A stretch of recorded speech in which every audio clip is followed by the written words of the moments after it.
What is up, fellow Rock Band players? Dirt Fiddler here, and a couple things to talk about. One big thing and one little thing, but also very important. Rock Band tweeted, "We've greatly improved green room creation when playing. If you still experience issues, contact blah blah blah support." So that's good. Hopefully, I haven't played online yet, but hopefully they fixed the nothingness that is getting green room to work. It's been very annoying, so I hope that that's actually fixed. On to better things. They made a blog post, Harmonix did, about Rivals Season 2, and there's a bunch of information in here all about it, about, about the survey they did, the results they got from that. I think I'll just read it to you because I'm going to do it. It says, "Your crew gave it your all. You played your hearts out and ended Season 1 as strong as you could. You excitedly told all your loved ones how you made it to whatever tier you made it to, and your grandma pinched your cheeks and told you how proud she was. You daydreamed of a national parade in your crew's honor. You enjoyed that dream so much you started looking into how much it would cost to throw that parade, and maybe even contacted a company that made parade floats to get a price quote. But the time for continued gloating is almost over because Season 2 is around the corner. Aww, yeah." By the way, if you weren't in a crew for Season 1, don't you feel left out reading that? That could have been your National Parade daydream. It's not too late to join on for Season 2. Season 2 starts a week from today on August 24th. Well, less than a week now. It's 3 days. And we've got some really fun stuff in store. A bunch of you might have taken a survey we sent out last week looking for feedback that we could take into account to make Season 2 even better than Season 1, and I wanted to share the raw results from some of those questions. To start, we asked what you felt about a bunch of different aspects of Rivals seasons, and they got this chart here about who all agreed with each thing, and yeah, most people were invested in tier advancement, and the least amount of people thought that, what is it? Strongly disagreed. The most strongly disagreed thing was, let's see, appreciating the 2-week break. I think that's what it was. Yeah. Anyway. So what does this tell us? The majority of players agree with most of how we've structured seasons. Tiers are important, it's fun, killing demotion was a good idea, promotions feel fair, and you were motivated by rewards. The only question that didn't have a majority of people who agree was appreciating the 2-week break. Even for that question, when we first sent out the survey, we hadn't dropped the 83 new missions yet, and it was good to get your feedback after the season was over, which we needed a short break to accomplish. That makes sense. So what are we doing with this? We're thinking about some larger changes for Season 3 or beyond, but for Season 2 we're not changing much in the structure of seasons. The one big difference is beefing up our rewards that we're handing out at the end of the season in October.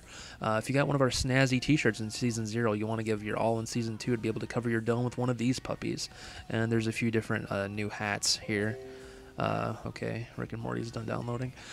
We got a lot of like Viking helmets and some deer antlers down there, and these look pretty interesting, not gonna lie.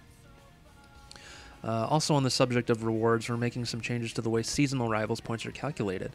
Since Bloodstone isn't quite as exclusive as it was before we launched Season 1, Season Rivals points provides a great way to truly determine the best of the best within each tier. Previously, there were some varying bonuses attached to each tier. After some feedback from the community, we're adjusting Season Rivals points, starting in Season 2 by simplifying and removing any benefit to sandbagging, regardless of skill level. That's good. Moving forward, being in a tier at the end of a Rivals challenge means that you'll get a flat bonus equal to the maximum number of points from the tier below you, plus whatever you earn for that week. For example, a Platinum crew that earns 50 Rivals points in their tier would add 350 to their crew's total. So that's fair. Another interesting question was asking people to rank all of our Rivals challenges in this season, and they had another chart on here. The most loved one was Week 1, Ready to Rock, and the most hated one was the most current one, Week 8, Deep Cuts. So, it is what it is. Some fun data to look through here, but the big takeaway is that you guys like rock songs. Who knew? Rock band, not Bieber band. We talked through how to make similar challenges more appealing in the future if we return to dig through some of the hidden gems of our catalog. We're making some tweaks to make challenges a little more interesting in Season 2. We played around with the one-off XP bonus back in April, and we want to bring that idea back in a big way for Season 2. Most of the challenges this season will have XP bonuses attached to them for doing various activities, like playing in a specific mode or playing on a specific instrument. We're also making some adjustments to how song play bonuses and XP decay work starting in Season 2. As it stands now, your crew gets a first, second, third play bonus for the first time anyone in your crew plays a song. After 10 plays of that specific song, XP would decay by 1%, preventing people from exploiting a song by playing it on repeat. Looking at you, Charlene. We're tweaking this to allow each player to have their own bonuses and decay levels per song.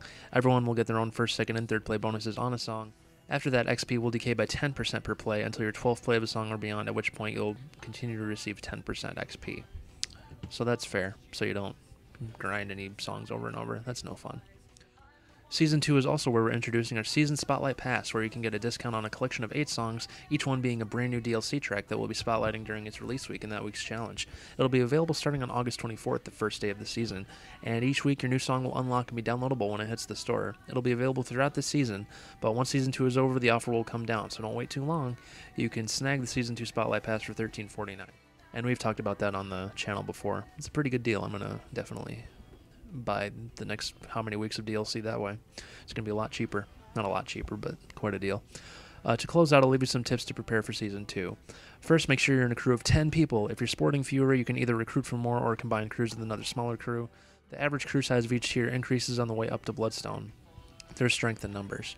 Get the Rock Band Companion app. The Rock Bandian app. Nope, that's not a good pun.